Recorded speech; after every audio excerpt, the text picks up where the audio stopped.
안녕하세요. 따뜻한 복지사를 꿈꾸는 따복TV입니다. 제가 지난 시간에 내년에 받을 수 있는 생계급여는 얼마인지, 소득 인정액은 어떻게 구하는지에 대해서 알려드렸고, 이번 시간에는 주거급여는 얼마나 받는지에 대해서 말씀드릴게요. 오늘 내용이 좀 길긴 하지만 그래도 끝까지 들으신다면 도움이 많이 되실 거예요. 주거급여는 말 그대로 주거를 하는 데 도움을 주는 급여예요. 그래서 내가 지금 주거비로 사용하는 금액 중 일부를 지원받을 수 있죠.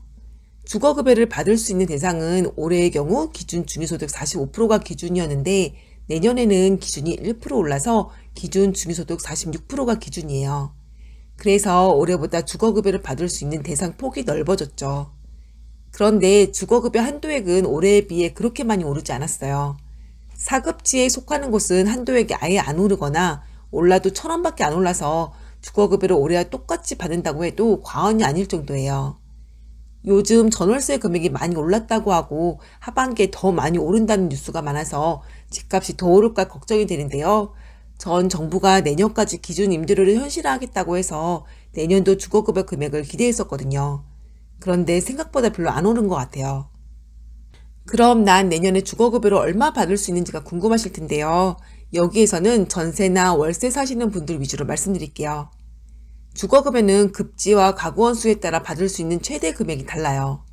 이 금액을 기준 임대료라고 하는데요. 이게 지금 보시는 표처럼 돼요. 그래서 1인 가구인데 서울에 산다면 최대 32만 7천 원, 2인 가구인데 경기도에 산다면 최대 28만 3천 원, 4인 가구인데 대구광역시에 산다면 최대 31만 원을 받을 수 있죠. 이 금액은 주거급여를 최대치로 받을 수 있는 금액이라서 월 임대료가 이것보다 적거나 생계급여 대상이 아니라면 받을 수 있는 주거급여는 이보다 적어요. 경우에 따라서는 주거급여를 1, 2만 원 정도의 아주 적은 금액만 받을 수도 있고요. 아니, 기준 임대료가 저런데 주거급여는 왜 이렇게 받게 될까요? 제가 이에 대해서 하나하나씩 말씀드릴게요. 먼저 월세에 사는 생계급여 받는 분을 예로 들어볼게요.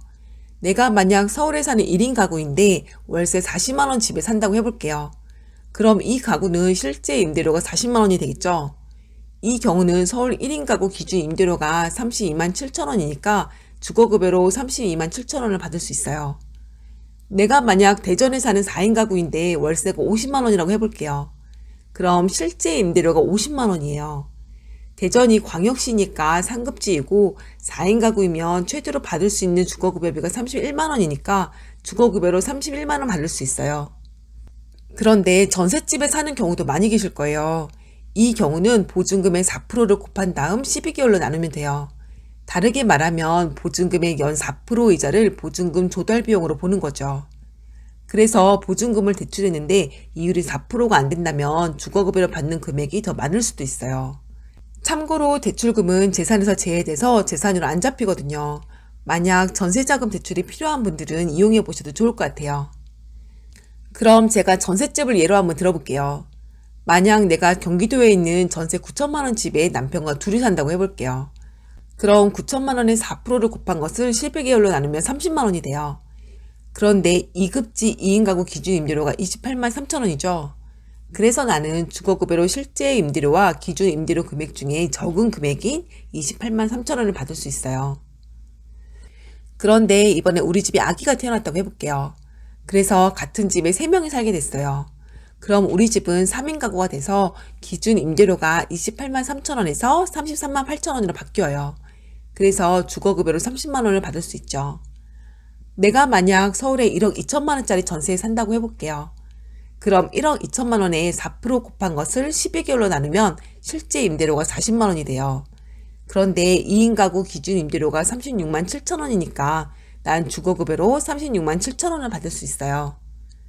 그런데 우리 가족이 한 명 늘어서 3인 가구가 됐다면 기준 임대료가 43만 7천 원이고 실제 임대료가 40만 원이니까 둘 중 적은 금액인 40만 원을 받게 되는 거죠. 그렇다면 보증금이 있는 월세는 어떻게 되는지도 궁금하실 거예요. 이럴 때는 보증금의 4% 곱한 것을 12개월로 나눠서 보증금을 월세로 환산하고 월세로 내는 돈은 그대로 계산해요. 예를 들어 내가 4인 가구인데 부산에 있는 월세집에 살아요. 그런데 월세금 보증금이 3천만 원, 월세가 20만 원이라고 해볼게요. 그럼 먼저 보증금 3천만 원에 4%를 곱하고 이걸 12개월로 나눠요. 그럼 10만 원이 나오죠? 이것에 월세 20만 원을 더하면 30만 원이 나와요. 이 금액이 실제 임대료예요. 부산은 광역시여서 상급지의 4인 가구 기준 임대료가 31만 원이거든요. 이것보다 실제 임대료가 더 적으니까 주거급여로 30만 원을 받을 수 있어요. 그런데 만약 이 가구에서 한 명이 다른 곳으로 이사 갔다고 하면 가구원 수 한 명이 줄어드는 거니까 이 가구의 기준 임대료가 26만 8천 원이 돼서 이 금액만큼을 주거급여로 받아요. 이제 주거급여에 대해서 어느 정도 이해가 되셨을 텐데요. 여기에서 또 하나 생각해야 할 것이 있어요. 바로 생계급여 대상이 아닌 분들은 이 금액에서 차감한다는 거예요. 그래서 경우에 따라서 주거급여를 1, 2만 원 정도로 아주 적게 받는 분들이 계세요. 이런 분들은 겨우 이거 받으려고 그 어렵게 수급자 신청을 하고 매달 소득과 재산 조사를 받아야 하나 이렇게 생각하실 수도 있는데요. 이게 무슨 이야기인지 자세하게 말씀드릴게요. 제가 지난 시간에 복지로 사이트에 가면 자신의 소득 인정액을 알 수 있다고 했어요.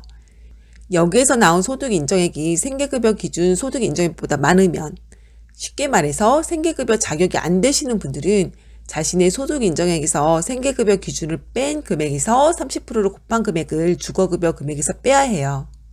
말이 좀 어려운데요. 제가 예를 들어볼게요. 경기도의 어느 1인 가구가 전세 9,600만 원 하는 집에 산다고 해볼게요. 이 가구의 소득 인정액은 89만 원이에요. 그럼 이 가구는 생계급여, 의료급여는 못 받지만 주거급여는 받을 수 있어요. 그럼 전세 9,600만 원에 4%를 곱한 다음 12개월로 나누면 실제 임대료는 월 32만 원이 나와요. 경기도 1인 가구 기준 임대료가 25만 3천 원이니까 이 가구가 받을 수 있는 주거급여는 25만 3천 원이 되겠죠. 그런데 이 가구는 소득 인정액이 생계급여 기준보다 높아서 기준 임대료에서 자기 부담분만큼을 차감해서 받을 수 있어요. 그럼 자기 부담분이 얼마이냐? 이걸 알기 위해서는 먼저 이 가구의 소득 인정액 89만 원에서 1인 가구 생계급여 소득 인정액 58만 원을 빼야 돼요. 그럼 31만 원이 나오는데요. 여기에서 30% 금액만큼을 곱하면 9만 3천 원이 나오죠. 이 금액이 자기 부담분이에요. 그래서 아까 말한 주거급여 금액 25만 3천 원에서 9만 3천 원을 뺀 금액, 그러니까 16만 원가량을 주거급여로 받을 수 있어요. 주거급여 자기 부담분에 대해서 이해가 좀 되셨는지 모르겠는데요. 이걸 이렇게 주다 보니까 소득 인정액이 주거급여 기준에 가깝고 실제 임대료가 적으면 받을 수 있는 주거급여가 크게 줄어요. 제가 또 하나 예를 들어볼게요. 어떤 4인 가구가 천안에 전세 7천만 원 집에 살고 있다고 해볼게요. 이 가구는 소득 인정액이 235만 원이에요. 그럼 이 가구의 실제 임대료는 7천만 원에 4%를 곱한 다음 12로 나눈 금액인 23만 3,333원이 되겠죠. 그럼 천안의 4인 가구 기준 임대료인 25만 4천 원보다 낮으니까 이 가구는 실제 임대료인 23만 3천 원만 받을 수 있는데요. 이 가구는 소득 인정액이 생계급여보다 많으니까 현재 이 가구의 소득 인정액 235만 원 빼기 4인 가구 소득 인정액 153만 6,324원 하는 금액에 30%를 곱하면 자기 부담분이 24만 4,102원이에요. 그러면 자기 부담분이 아까 실제 임대료보다 많아져서 받을 수 있는 주거급여가 0원이에요. 그래서 이 가구는 주거급여 대상자이지만 주거급여를 받지 못하는 게 되겠죠. 그래도 정부가 이런 분들에게 주거급여 최저 지급액으로 1만 원이라도 줘서 그나마 낫지만 어쨌든 자기의 부담분이 너무 많다는 생각이 들어요. 이번에 주거급여 대상자 기준을 기준 중위소득 46%까지 올린 것은 좋은데 이 부분도 좀 개선됐으면 좋겠어요. 주거급여에서 마지막으로 말씀드릴 것은 청년 분리지급에 대한 부분이에요. 우리나라 기초생활보장제도에서는 30세 미만의 미혼 자녀의 경우에는 부모와 따로 살아도 같이 산다고 보고 있어요. 그래서 부모와 따로 살아도 같이 사는 것과 똑같이 소득 인정액이 계산이 되고 생계급여와 주거급여도 똑같이 나오죠. 그런데 이렇게 하니까 20대 미혼 자녀가 따로 살 경우에는 주거비 부담이 굉장히 큰 거예요. 예를 들어볼게요. 청주에 사는 3인 가족이 있다고 해볼게요. 이 가족은 주거급여를 받고 있어요. 그런데 아들이 이번에 서울에 있는 대학에 입학했어요. 그래서 아들이 서울로 이사를 했는데 이러니까 주거비가 이중으로 들게 된 거예요. 정부는 이렇게 부모, 자녀가 시군을 달리해서 주민등록한 가구의 경우에는 자녀와 분리해서 주거급여를 줘요. 그래서 이 가정은 원래 4급지의 3인 가구여서 최대 21만 8천 원의 주거급여를 받았지만 이제 아들이 서울에 사니까 아들만 따로 주거급여를 받을 수 있어요. 그래서 청주 부모님은 4급제 2인 가구이니까 주거급여로 최대 18만 3천 원을 받고 아들은 1급제 1인 가구이니까 최대 32만 7천 원을 받을 수 있는 거예요. 많은 분들이 제게 혼자 사는 20대 청년이 소득과 재산 요건만 충족하면 주거급여를 받을 수 있는지 물어보시는데요. 그렇지 않아요. 아까도 말씀드린 것처럼 기초생활보장제도에서는 30세 미만의 미혼자들은 부모와 따로 살아도 같이 산다고 보기 때문에 주거급여를 신청하면 부모의 소득과 재산까지 확인하거든요. 만약 부모님 소득과 재산을 안 본다면 집에서 따로 나와서 생활하는 대학생들은 모두 다 주거급여 대상이 될 수도 있는데 이건 또 아니잖아요. 그래서 부모님에게서 따로 나와 사는 미취업 청년이라고 해서 주거급여를 다 주는 건 아니에요. 사실 이 부분 때문에 부모님에게 도움을 받기 어려운 20대 청년은 복지사각지대라는 말이 있어요. 부모님의 가정폭력이나 잦은 말다툼 때문에 어쩔 수 없이 집에서 나온 청년의 경우에는 생활에 도움이 전혀 안 되는 부모님 때문에 우리나라 복지제도를 이용할 수가 없거든요. 이 부분은 좀 개선돼야 할 것 같아요. 오늘은 내년도 주거급여가 얼마나 되는지에 대해서 말씀드렸어요. 주거급여를 계산하는 방법이 복잡하고 어려운데 이해하는 데 조금이나마 도움이 되었으면 좋겠고요. 오늘 영상이 좀 길었는데 여기까지 시청해주셔서 너무너무 감사드려요. 그럼 오늘은 여기까지 하고 다음 시간에 또 뵙는 걸로 할게요. 남은 하루도 좋은 하루 보내세요.